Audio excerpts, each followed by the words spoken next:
महाराष्ट्राला एखाद्या प्रश्नावरून सर्व खासदार एकत्र येताना कधी पाहायला मिळत नाही, मात्र आज पहिल्यांदा रेल्वेच्या प्रश्नावरती तुम्ही सर्व खासदार एकत्र आल्याचं पाहायला मिळालं. नक्की ती बैठक काय होती, तिथे नक्की काय घडलं? आज रेल्वेची कन्सल्टेटिव्ह कमिटीची बैठक होती. बरेच दिवस ती बैठक लागली नव्हती आणि आज ती बैठक लागली. महाराष्ट्रातून सुरेश बाल्यामामा म्हात्रे आणि संजय दीनामामा पाटील असे आम्ही 3 सदस्य या कमिटीवर आहोत.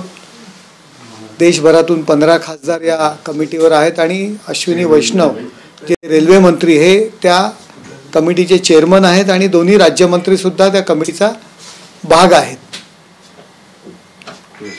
प्रेझेंटेशन या आजच्या कमिटीमध्ये दिलं की मिझोराम असेल, काश्मीर असेल अशा ठिकाणी रेल्वे पोहोचली.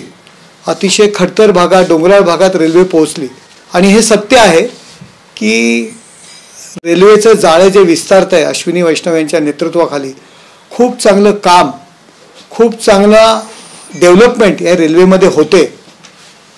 परंतु रेल्वेचे अधिकारी जे मस्तवाल झालेले आहेत, मी महाराष्ट्राचा अनुभव त्या ठिकाणी सांगितला की महाराष्ट्रामध्ये म्हणजे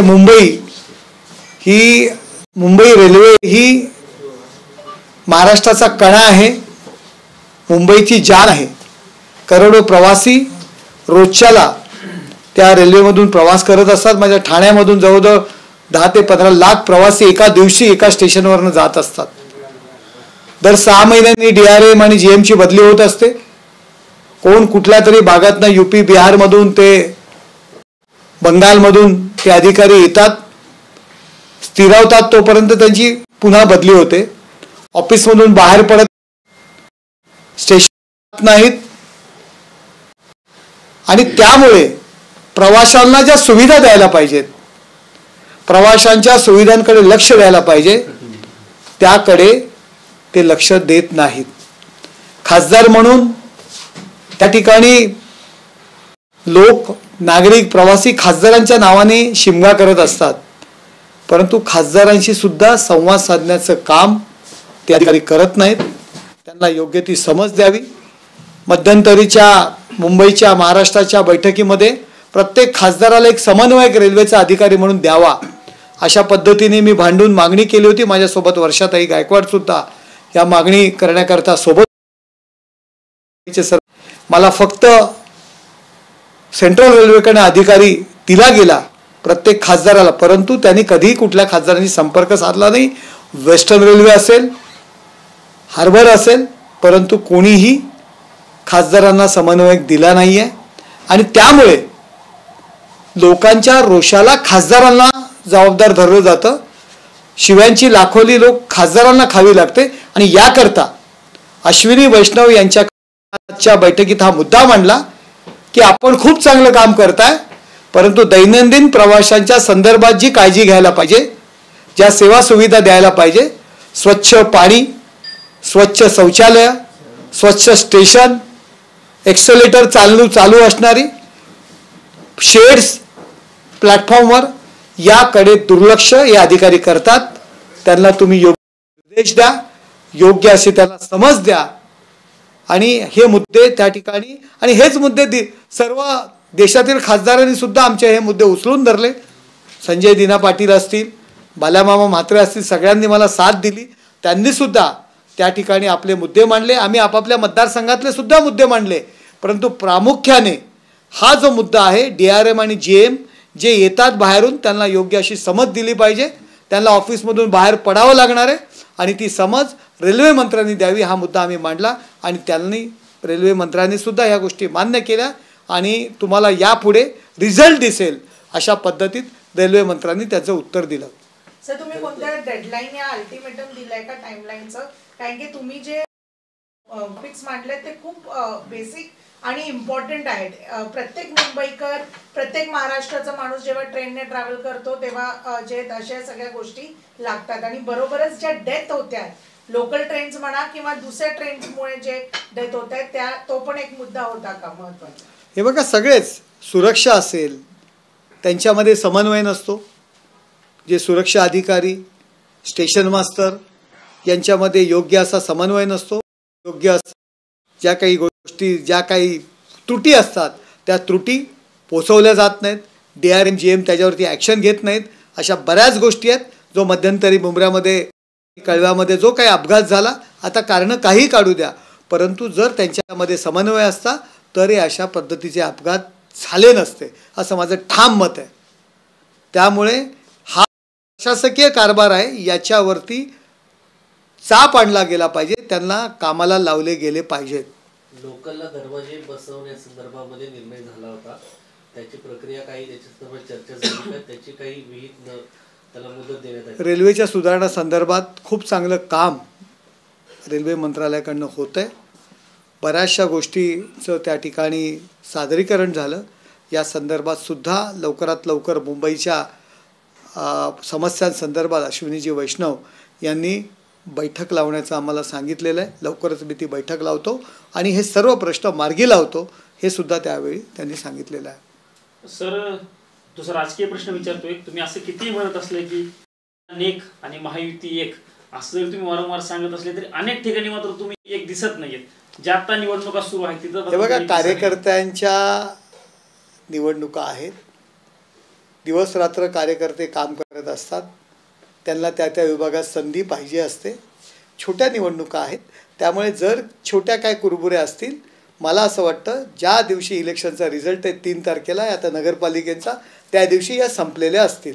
डॅमेज कंट्रोल आहे का महायुतीतलं जे वादविवाद होता त्यामुळे, किंवा कुरघोड्यांचं राजकारण? डॅमेज कंट्रोल करणारा मी कोण? मला जे काही वाटलं, बिहारमधला जो काही विजय आहे हा पूर्णपणे NDA एकत्रपणे लढलेले आहेत.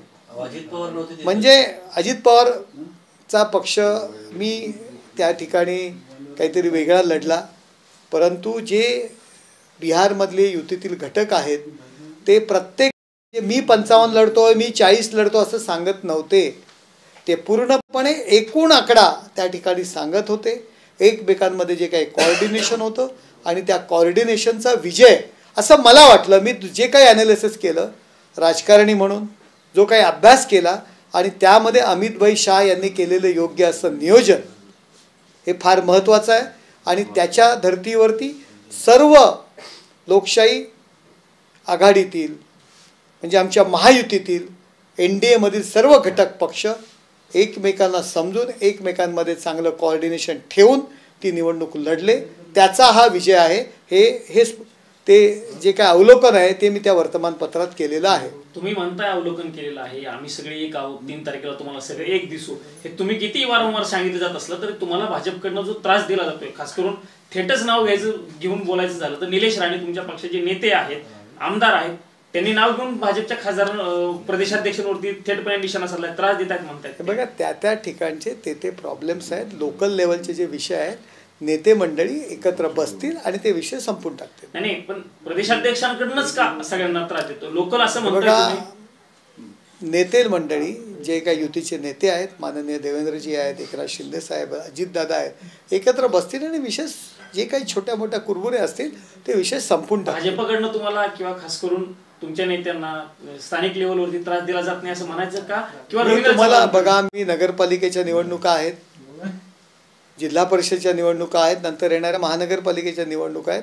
लोकल लेवलला जे काही विषय असतील ते विषय त्या पद्धतीने सोडवले जातील. सर, पण एक आहे की म्हणजे महायुती एक किंवा कुरघोड्यांचं राजकारण दिसतंय, तर तुम्ही रेल्वेच्या कमिटीच्या निमित्ताने महाराष्ट्र एक असं केलंय का? म्हणजे शरद पवार आणि ठाकरेंच्या खासदारांना सोबत घेतलं? हे बघा, त्या ठिकाणी कोण शरद पवारांचा प्रतिनिधी आहे, कोण ठाकरेंचा प्रतिनिधी हे महत्त्वाचं नव्हतं. त्या कमिटीमध्ये महाराष्ट्रातील आम्ही 3 लोक आम्ही त्या ठिकाणी सदस्य आहोत. आमची जबाबदारी आहे राजकारण बाजूला ठेवू, परंतु राज्यातील लोकांकरता, मुंबईतील लोकांकरता एकत्र येणं, मुंबईतील लोकांचे प्रश्न सोडवणं. रेल्वे हा फार मोठा एकदम जवळचा विषय आहे आणि त्याकरता एकत्र येणं हे आम्ही आमचं कर्तव्य समजतो आणि कर्तव्य समोर पक्षीय भेदाभेद आम्ही बाजूला ठेवलेले आहेत आणि आम्ही एकत्रपणे हे विषय त्या ठिकाणी मांडलेले आहेत आणि देशातील सर्व खासदारांनी ते आमचे प्रश्न उचलून धरलेले आहेत.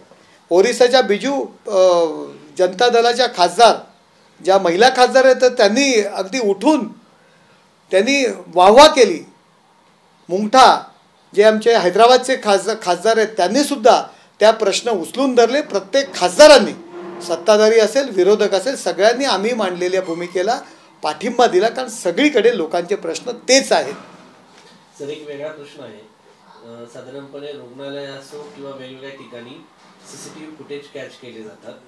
खास करून रुग्णालयामध्ये महिलांचे जेव्हा सोनोग्राफी वगैरे असे उपचार केले जातात तेव्हा ते जे सीसीटीव्ही फुटेज असतं किंवा ते जे फुटेज ग्रॅब केलं जातं तो विक्री करण्याचा प्रकार समोर आलेला आहे. अशा आणि त्याचा म्हणजे मोठ्या प्रमाणात याच्यावरती व्यवहार होताना पाहायला मिळत आहे. सीसीटीव्हीचं जे फुटेज असतं ह्याचा अशा पद्धतीने जो गैरव्यवहार होतोय या संदर्भात तुमचं काय मत आहे?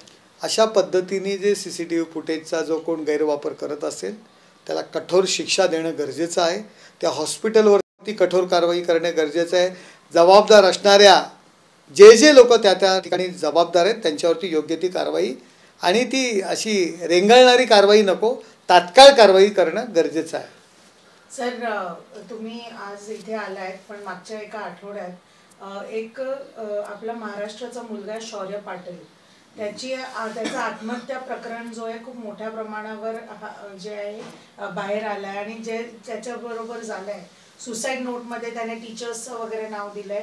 7 ते 8 दिवस झालेत, अजून त्याची अरेस्ट झाली नाहीये. बाबा आणि बाकीचे सगळे लोक लगातार शाळेच्या बाहेर प्रोटेस्ट करतायत राजधानी दिल्लीत. असाच एक प्रसंग नवी मुंबईतील एका शाळेत झाला. एक मुलगी कॉपी पकडली, 10वीतली मुलगी होती, कॉपी पकडली म्हणून सांगितलं गेलं. चिठ्ठी काहीतरी बेंचच्या खाली मिळाली. त्या मुलीची खात्री केली नाही ती कॉपी केली की नाही. तिची पूर्ण शाळेमधून, मला वाटतं विलासराव देशमुखांची का कोणाची तरी ती शाळा आहे, नक्की मला माहिती नाही, कोणातरी नेत्याची ती शाळा आहे, आणि त्या मुलीला पूर्ण शाळेतनं फिरवलं गेलं. त्या मुलीने त्याचा गंभीर परिणाम तिच्यावर झाले आणि घरी आल्यानंतर आत्महत्या केली. मी स्वतः पोलीस स्टेशन CP यांच्याकडे त्याचा पाठपुरावा करत होतो, आणि मग जे काही शिक्षक होते त्या हॉस्पिटलला ॲडमिट झाल्या आणि अटकपूर्व जामीन त्यांनी त्या ठिकाणी घेतलं. या कायद्यामध्ये ज्या काही त्रुटी असतील तर मला वाटतं अशा केसेस जर वारंवार होत असतील तर त्या कायद्याचा सखोल अभ्यास करणं गरजेचं आहे, आणि विद्यार्थ्यांच्या आत्महत्येला ज्या अशा गोष्टी ज्या प्रवृत्त करतात त्यांच्यावरती कडक कारवाई करणं गरजेचं आहे. कायद्याच्या कचाट्यातून सुटणार नाही अशी काळजी त्या ठिकाणी प्रशासनाने, राज्य सरकारने घ्यायला पाहिजे. येणाऱ्या सेशन हिवाळी अधिवेशनात हा मुद्दा तुम्ही मांडणार का?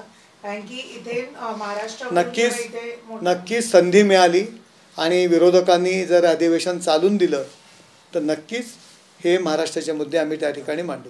हिवाळी अधिवेशन म्हणून काय काय एक अपेक्षा आहे? कारण की विरोधक जे आहे ते ठाम आहेत की SIRचा मुद्दा घेऊन चालणारे आणि आवाज. हे बघा, महाराष्ट्रामध्ये 2-2 वेळा नावं आहेत, मतदार याद्यात चुकून आंदोलन केलं जातं, आणि तेच निवडणूक आयोग जर मतदार याद्यांमध्ये सुधारणा करत असेल तर त्याला विरोध केला जातो. हे जे काही धोरण आहे विरोधी पक्षाचं हे दुटप्पी धोरण आहे. अनेक प्रश्न आहेत, ते प्रश्न मांडण्याकरता लोकसभेमध्ये आम्ही येत असतो. गेल्या अधिवेशनाला शेवटच्या दिवशी डोळ्यातनं पाणी आलं की महिनाभर आपण या ठिकाणी येतोय, कुठलाही प्रश्न त्या सभागृहात आपल्याला मांडता येत नाही, आणि जाताना हात हलवत आपण परत जातोय. आपण कशासाठी या ठिकाणी आलो? जे संविधान आपण जे म्हणतो, ज्या संविधानाने आपल्याला जो अधिकार दिलेला आहे, जे संविधान ज्या सभागृहात बसून लिहिलं गेलं त्या संविधानामध्ये आपल्याला बोलायला मिळत नाही, आपले विषय मांडता येत नाही, त्याची खंत गेल्या अधिवेशनात होती. ह्या अधिवेशनामध्ये जर पुन्हा अशाच पद्धतीची जर प्रक्रिया सुरू झाली तर नक्कीच हे निषेधात्मक आहे. विरोधी पक्षाचं अनेक प्रश्न आहेत.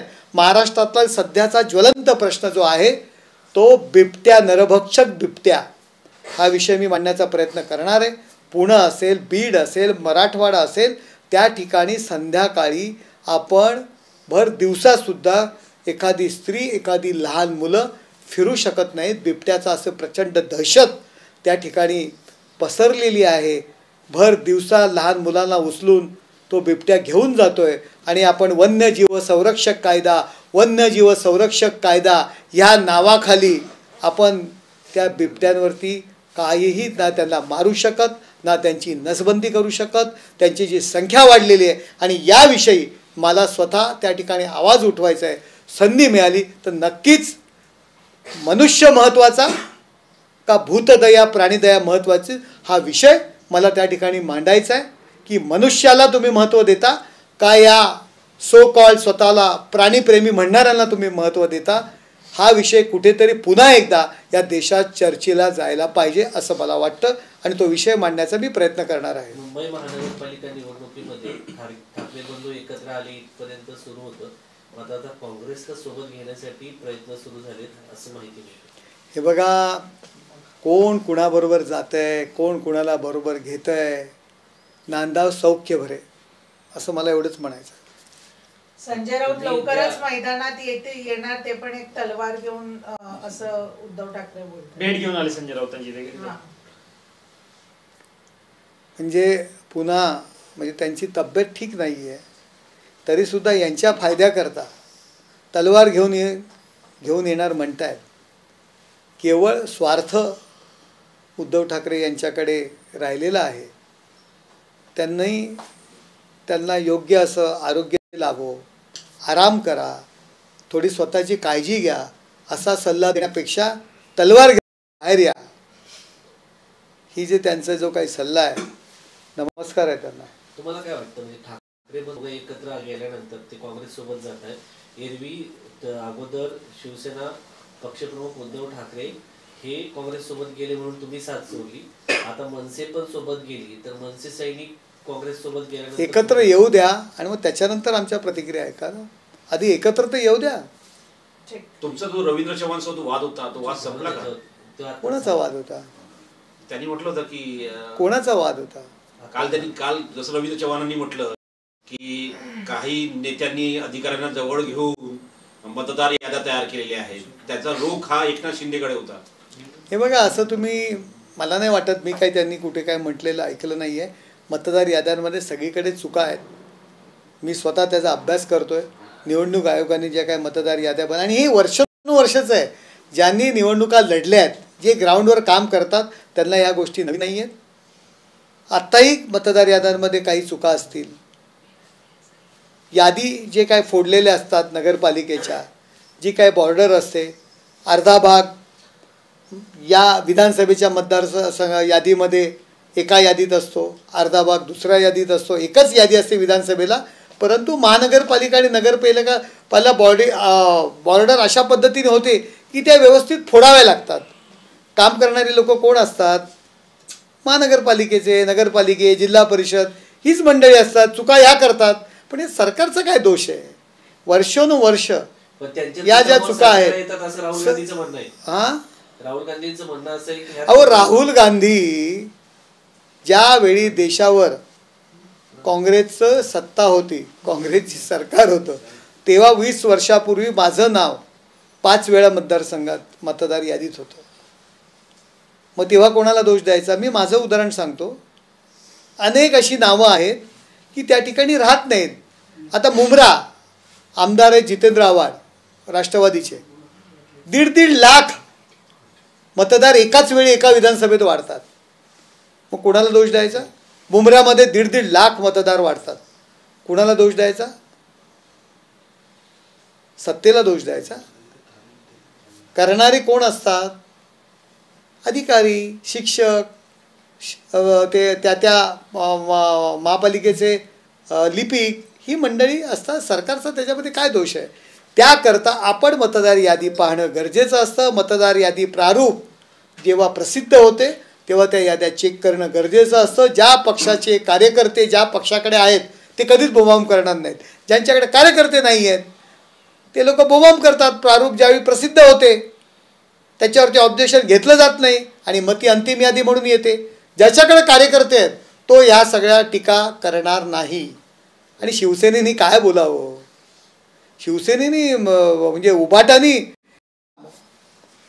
काय खोटं मतदान, डमी मतदान, काही खोट्या मतदार याद्या. अहो, आत्तापर्यंत सत्ता उपभोगली ना याच कारणाने. याच गोष्टीचा आधार घेतला ना. तुम्हाला बोलायचा अधिकार नाही, तोंड कशाला आम्हाला उघडायला लावता? काय केलेलं काय नाही ते आम्हाला माहिती आहे. महापौर हा नगरसेवकांनी मला त्या ठिकाणी निवडून दिला होता आणि मी एकमेव महापौर मी बिनविरोध निवडून आलो होतो. चला ठीक.